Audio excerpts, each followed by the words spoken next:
Hey, how's it going? I'm Anthopants. Streets of Rage 4 Behind the Art. This video just came out. I'm going to kind of talk about it a little bit. I don't know if I have anything to add to it necessarily, but I want to watch through it. I'll read through the subtitles so at least you can hear somebody doing some very poor English reading.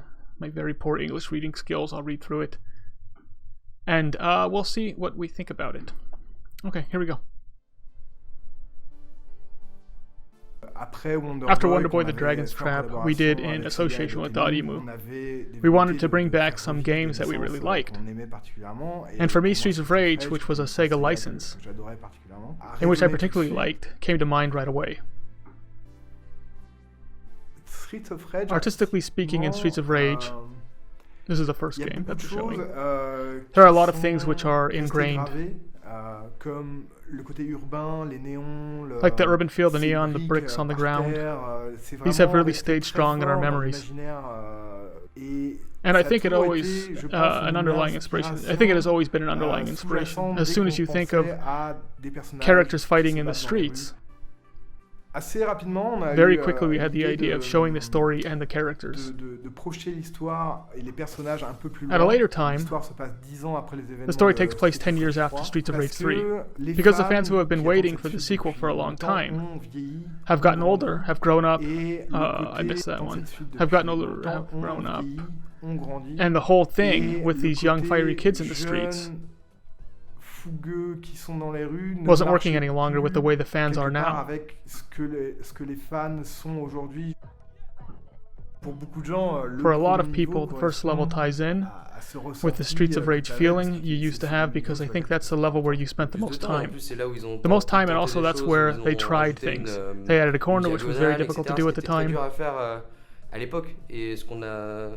We tried to pay homage to that in the structure of the first level. In level 1 of Streets of Rage 4, the way we thought of it was really as a tribute. In a particular to Streets of Rage 2 with that street corner, with the car crashes into the wall, which was something they wanted to do, and was in the game design documents of the original games, and that they weren't actually able to do because of technical limitations. So here we wanted to pay homage to that. I think that's what it says. Most of the games from the 90s, which have a black outline in pixels, tried to reproduce animation, I believe. In some ways, if there hadn't been the pixel art technique, which was the technical limitation at the time, I think they would have tried to have this animated film feel, these very manga-like strokes, lines. Lines have been a bit forgotten, they're very important, and I like those lines. We lost them a bit with 3D and with current techniques, but I think that the fact that you see them again here is also a tribute to what they're doing at the time. Personally, I love pixel art, and I know that the look, the feel that you get from pixel art, that kind of grainy pixel art, which is specific to Streets of Rage, is quite difficult to recreate. But it doesn't mean that we have gone against it by trying to take it in another direction, while still respecting the style, the colors, the characters.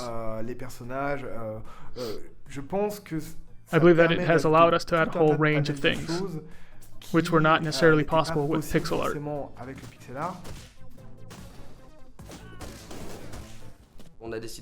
For Streets of Rage 4, we decided not just to have backgrounds which were repeated often over large distances, but rather to have lots of places which have different scenery, with lots of detail in order to tell a story. There's a sort of narrative which gives you the impression to evolve within a story rather than within a level in a video game. To give this enough visual perspective or depth, when you have 2D and you're side on, you can have a lot of real parallax scrolling effects. But it is really difficult cutting all these shots to bring depth where you can. la profondeur, quoi. Julian did a lot of work on perspectives because you don't realize how complicated it is. That's really a lot of cheating going on. There's really a lot of cheating going on to try to get a game to look like and feel like a real world, rather than just a whole lot of gameplay situations. 2D is always about cheating to try it, get people to see that something is ultimately there, has volume in a space that doesn't have any volume either. It's all about illusion, actually. We are creating illusions all the time. We had pretty much total freedom. But then we took all that freedom and we discussed it in order to create something which was consistent, especially when it came to gameplay, game design, so as everyone was on the same track, to make sure that everyone was in agreement in order to move forward with the vision that was shared by everyone. The most difficult thing is what... Oh, I totally missed that one. The most difficult thing with a project like this is what you want it to be like when you and your artistic vision...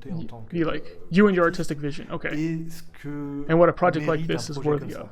This is a game which holds a special place in a lot of fans' hearts. And there's a fine line between pleasing people and creating something new.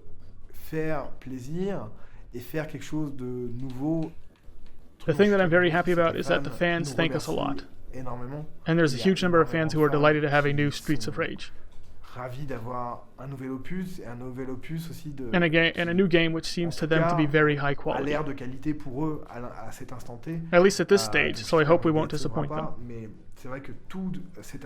All the love we feel at conventions, on the internet, and so on is extremely important to us because in a way it shows that we didn't get it completely wrong. And what we wanted to do means... What? And we wanted to do means something to other people too. Okay. Yeah, so let's backtrack. We'll go back through it. I'll maybe turn them off volume-wise. And then we can kind of look at some of what's happening. And I'll talk about really visual design. I think people get kind of fixated on graphics and things like that. My primary interest when it comes to something like this is am I capable of telling what's going on? So if we're actually talking about games with the best graphics, I'll give you a couple of games that I think have the best graphics, so then people can start to understand like what graphics actually is. So Mike Tyson's Punch-Out has probably the best graphics of any game ever made. And you could say like, well, that doesn't make any sense. It doesn't have as many pixels. It isn't as fluid. But you always know what's going on screen. You always know what your character's doing. You have just the amount of animations and frames and all that other stuff to tell what to do and how to handle it. Doom is another one. Original Doom. Very good art design on that game where you can tell what's going on. Streets of Rage 2. I think for people who are playing beat 'em ups, it's hard to put a beat 'em up there with games.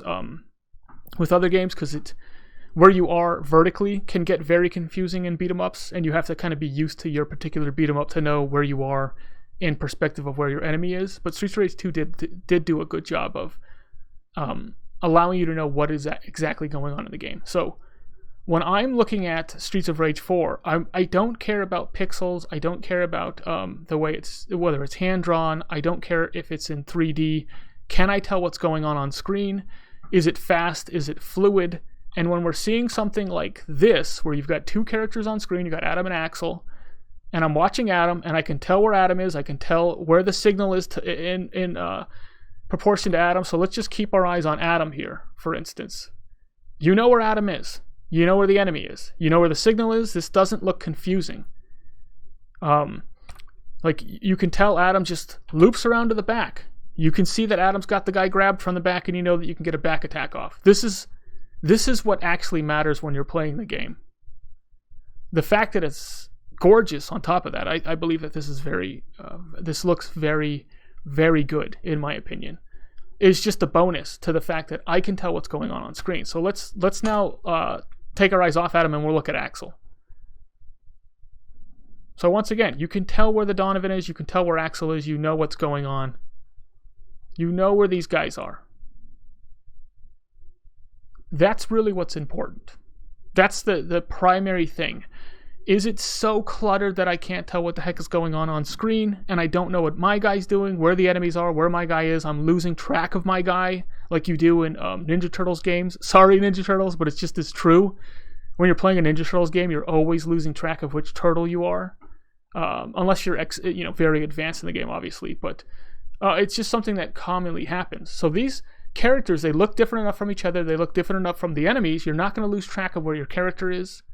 You can tell where guys are in perspective of where you are.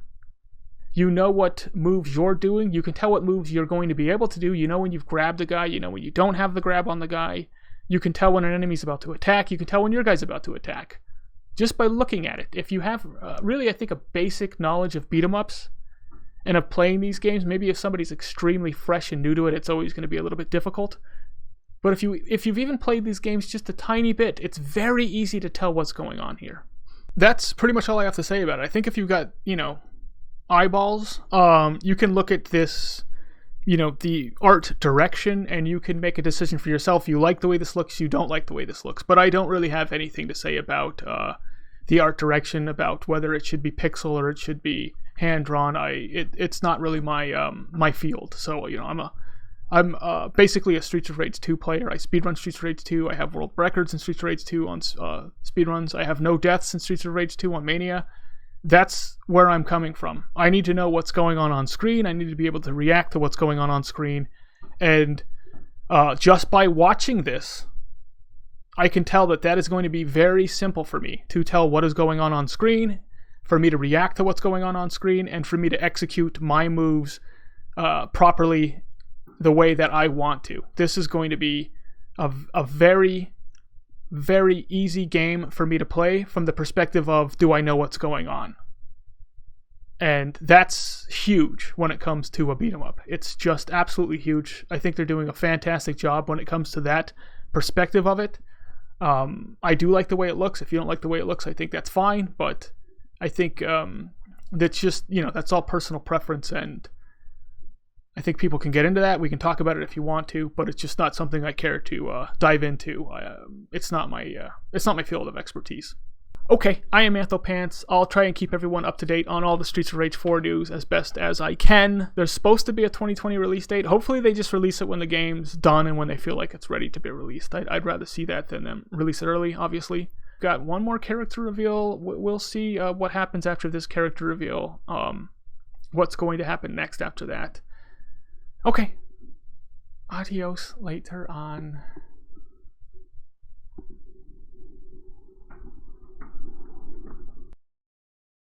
Hit the guy!